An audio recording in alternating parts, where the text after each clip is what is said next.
aquí literalmente lo que les comentaban allá es de que las estructuras que estamos desarrollando el día de hoy son dos, una muscular que es la faringe, la que los músculos van en dos direcciones, músculos longitudinales y músculos circulares.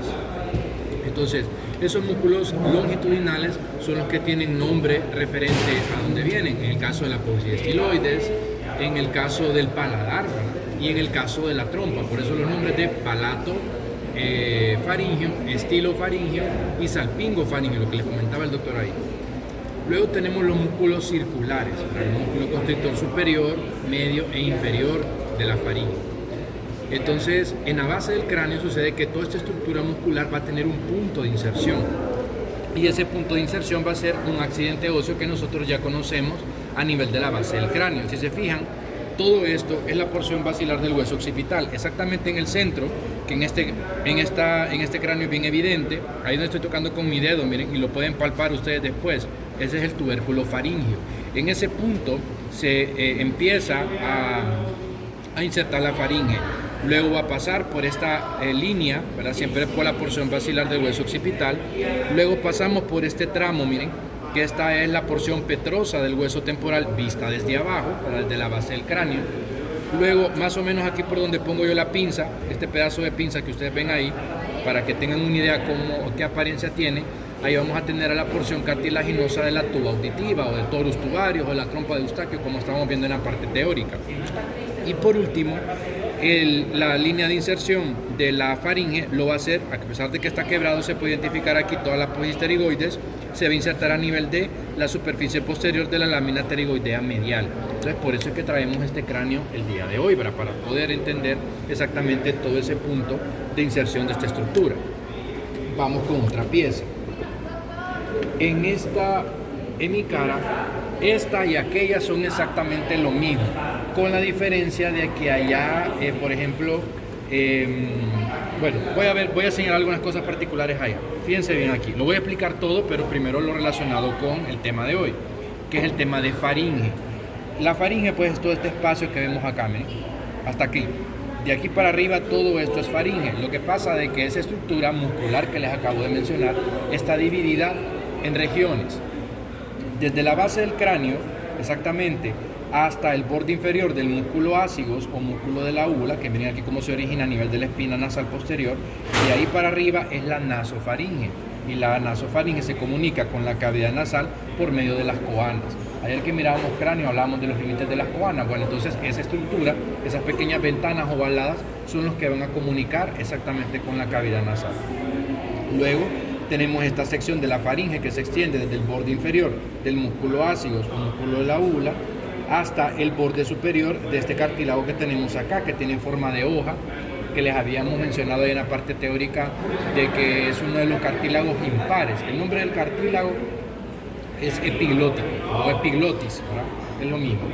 Entonces, y ese tramo de la faringe se llama orofaringe, y la orofaringe se va a comunicar con la cavidad oral por medio del istmo de las fauces. Ese istmo de las fauces son estructuras blandas que lo conforman. Si nosotros abrimos la boca en un espejo y vemos lo más profundo allá de la cavidad oral, vamos a ver lo que le decimos vulgarmente como la campanita, ¿verdad? Que es el músculo ácigos o músculo de la úvula. Y hacia los lados vamos a ver un pliegue que viene directamente desde el paladar hacia la lengua. Si usted es bien fijado y mira la amígdala que tiene ahí, que es la amígdala palatina, va a haber un pliegue que va por adelante de la amígdala y otro pliegue que va por detrás de la amígdala, que es exactamente lo que tenemos acá, miren. Esta es la amígdala palatina, miren. Y vamos a ver el pliegue que va por adelante de la amígdala hacia la lengua y por atrás de la amígdala hacia la faringe.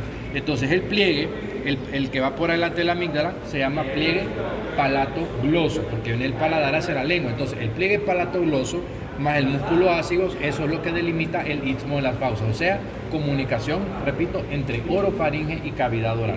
Y el pliegue que va por detrás de la amígdala, que es el pliegue palatofaríngeo, porque se va a adherir exactamente a la superficie posterior de los músculos longitudinales y circulares de la faringe. Por último tenemos el último tramo de la faringe, que es lo que se extiende desde el borde superior del cartílago epiglótico hasta el nivel vertebral de C6, donde termina la faringe, y de ahí para abajo se continúa con el nombre de esófago. Esa estrechez que ustedes ven ahí es una de las 4 estrecheces del esófago, para lo único que nosotros en cuello solo vemos la del cuello. Las otras 3 estrecheces, los de medicina pues lo van a ver en mediastino, en anato 2, y los de odonto pues a ellos les toca únicamente mencionar esta estrechez, lo demás no lo miran ellos. Entonces ahí tenemos la unión faringoesofágica y resulta de que esta laringofaringe, ¿verdad?, se va a comunicar con la laringe por medio del aditolaringe. Entonces ya por lo menos sabemos cómo se divide la faringe acá. Hacia la parte de adelante vamos a ver la cavidad nasal. Fíjense bien aquí en la cavidad nasal. Tenemos el cornete superior, el cornete medio y el cornete inferior. Ayer en la parte del cráneo mirábamos estos cornetes, con la diferencia que acá los mirábamos desnudo, el cráneo seco mirábamos allá. Con la diferencia que acá lo tenemos revestido de mucosa. Recuerden que el cornete superior y el medio pertenecen al hueso etmoides, a diferencia del cornete inferior, que es totalmente un hueso independiente par del grupo de los del viscerocráneo. Entonces tenemos el cornete superior, el cornete medio y el cornete inferior. Entre los cornetes vamos a tener unos espacios que se llaman hiatos o meatos, como le quieran decir. Entre el cornete superior y el medio vamos a tener el meato superior. Entre el cornete medio y el inferior vamos a tener el hiato medio. Y entre el cornete inferior y el piso de la cavidad nasal vamos a tener el meato inferior. En esos meatos se abren muchas estructuras relacionadas con los senos paranasales dentro de la cavidad nasal, pero eso lo vamos a ver más adelante en nariz. Tenemos aquí a la narina, ¿verdad?, que es ese pequeño agujerito que tenemos acá a cada lado, son las narinas. La dilatación ahí inmediatamente después de entrar de la narina es el vestíbulo de la cavidad nasal. Luego, dentro de la cavidad nasal propiamente dicha, también tenemos algunos recesos o espacios. Nosotros ya aprendimos el día de ayer de que todo esto es el cuerpo del esfenoide. Identificamos el seno esfenoidal, miren, vemos la silla turca, vemos la glándula hipófisis o pituitaria, un poquito del dorso de la silla turca, y aquí más o menos vemos cómo termina el cuerpo del esfenoides y se está articulando con la porción basilar del hueso occipital, que eso lo aprendimos ayer. Hacia acá tenemos una parte del hueso etmoides, se puede ver un poquito de la cresta Galli, miren, ahí. Entonces, como aquí, esta vueltecita que ustedes ven aquí es la unión exactamente entre el hueso etmoides y el hueso esfenoides, esa vueltecita se llama receso esfenoetmoidal.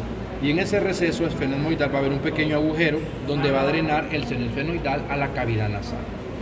Luego tenemos otro receso acá, miren, esto que sube para acá es el receso frontonasal donde va a drenar el seno frontal, que aquí lo estamos viendo, que lo pone bonito aquí el seno frontal, miren.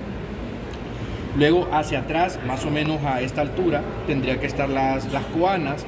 Vamos a ver la apertura de la trompa de Eustaquio o de todos los tubarios. Luego vamos a ver el rodete de la tuba. Y luego del rodete vamos a ver un pliegue que se extiende hacia el paladar y otro pliegue que se extiende hacia la faringe. Entonces, en este caso, a los pliegues también se les puede llamar plicas. Le podemos llamar plica salpingo palatina, a la que va por enfrente, y plica salpingo faringea, a la que va por la parte de atrás. En el piso de la cavidad nasal vamos a ver esta pequeña línea, que es el punto de articulación. De ahí hacia adelante es el hueso maxilar, de ahí hacia atrás ese pedacito es el hueso palatino. Entonces, hacia adelante voy a poder ver la espina nasal anterior, vean acá, que pertenece al hueso maxilar, y acá la espina nasal posterior, que pertenece al palatino, donde se origina el músculo ácigos o músculo de la úvula. Ese agujero lo conocimos ayer, ¿verdad?, que es el agujero incisivo, que es parte de uno de los accidentes óseos del hueso del maxilar. Luego tenemos básicamente algunos elementos del anillo de Waldeyer, como lo miramos ahí en la parte teórica. Vemos a la amígdala faríngea, vemos a la amígdala palatina y vemos a la amígdala lingual. Entonces, en conjunto, así se menciona como el anillo de Waldeyer, junto con otros elementos linfáticos que por ahí van a conocer más adelante. Luego tenemos la cavidad oral propiamente dicha. Ese espacio que tenemos nosotros inmediatamente posterior a los labios, posterior a las mejillas y anterior a los dientes y anterior a las encías, miren, ese espacio es lo que se conoce como el vestíbulo de la cavidad oral. Luego, lo que está por atrás, ahí tenemos el piso de la cavidad oral, tenemos la cavidad oral propiamente dicha y ya saben hacia atrás que está el istmo de las fauces. Dentro de la lengua vamos a ver el músculo, esa línea que se mira hacia arriba, es el músculo longitudinal superior. Hay un inferior, pero por el corte anatómico no se puede ver. El longitudinal inferior está ligeramente desplazado de la línea media. Luego vemos esta capa que son músculos verticales y transversos. Luego este músculo que se abre como en forma de abanico, miren, que se está originando en los cuernitos geni, y como se va hacia la lengua se llama genio gloso el músculo. Y hacia abajo vemos el cuerpo del hueso hioides, entonces vemos el genio hioideo y ese músculo laminar que vamos a ver ahí abajo que es el milohioideo. Miren. Luego hacia acá, hacia la parte de atrás de la lengua, vamos a ver el agujero ciego, la amígdala lingual, la vallécula epiglótica. Y bueno, con eso completamos la parte de cavidad oral. Vamos a la parte de la laringe. Aquí en la laringe vamos a poder ver los cartílagos. Miren, bueno, básicamente aquí en este maniquí solo vamos a ver cartílagos impares, los tres: cartílago epiglótico, cartílago tiroides y el cartílago cricoides, que miren cómo es angosto de adelante y ancho de atrás, que la literatura lo describe como en forma de anillo de sello, ¿verdad? Por lo que les explicamos en la parte teórica. Luego tenemos que conocer que cada uno de estas estructuras van a estar unidas entre sí por medio de membranas, ¿verdad? O ligamentos. En este caso vemos el cuerpo del hueso hioides, miren, y el cartílago tiroides. Todo eso blanco que miran ahí, miren, todo ese fondo blanco que pueden ver ahí es la membrana tiroidea. Hacia adelante tenemos el ligamento tiroideo medio y lateralmente, como para que no me pierdan la idea, miren, vamos a tener este ligamento que se llama tiroideo lateral. Miren, tenemos uno a cada lado, y en el espesor de ese ligamento tiroideo lateral vamos a tener el cartílago triticio, ¿ya? Perdón. Cartílago triticio. Entonces, luego aquí pasamos a la parte de la laringe. Hacia abajo vamos a tener la unión del cartílago tiroides con el cartílago cricoides. Esa membranita blanca chiquitita que ven ahí es la membrana cricotiroidea. Y luego vemos exactamente por debajo del cartílago cricoides cómo se une con el primer cartílago traqueal, llamándose esa pequeña membrana cricotraqueal. Luego, hablando propiamente de los elementos que tenemos dentro de la laringe, vamos a ver acá la cuerda bucal falsa, abajo la cuerda bucal verdadera, y ahí ese zanjo que se puede ver en medio es el ventrículo laríngeo. Aquí tenemos el receso piriforme, por ahí tenemos un poquito de receso piriforme. Ahí van mezclados fibras de dos músculos, por ahí tenemos fibras del músculo aritenoideo transverso y del aritenoideo oblicuo. Entonces, se fijan, ya desarrollamos toda esta parte de acá. Vamos a hablar ahora de esta parte de atrás. Miren, tenemos el diente del axis, el cuerpo del axis. Aquí tenemos el cuerpo de S3, 4, 5, 6, 7 y un poquito de T1. Miren. Luego tenemos el arco posterior y el arco anterior de atlas. Aquí tenemos la apófisis espinosa de axis, la apófisis espinosa de C3, C4, C5, C6 y C7. La característica que aprendimos que la apófisis espinosa es más larga en comparación al resto de vértebras cervicales que van hacia arriba. Entonces, todo esto que ustedes ven acá, que se pega en el arco posterior de atlas, que se pega en el tubérculo posterior de atlas, que se pega sobre las apófisis espinosas, no lo que está entre, sobre, ¿verdad? Ese va a ser el ligamento nucal. Lo que está entre las apófisis espinosas recibe otro nombre que ahorita no vale la pena ni mencionar. Para adelante, vamos a ver la articulación atlantoaxial entre atlas y axis. Vamos a ver aquí el ligamento del diente del axis, exactamente donde se une el diente del axis con el cuerpo del axis. De ahí para arriba, miren, esa va a ser la membrana tentoria o tectoria.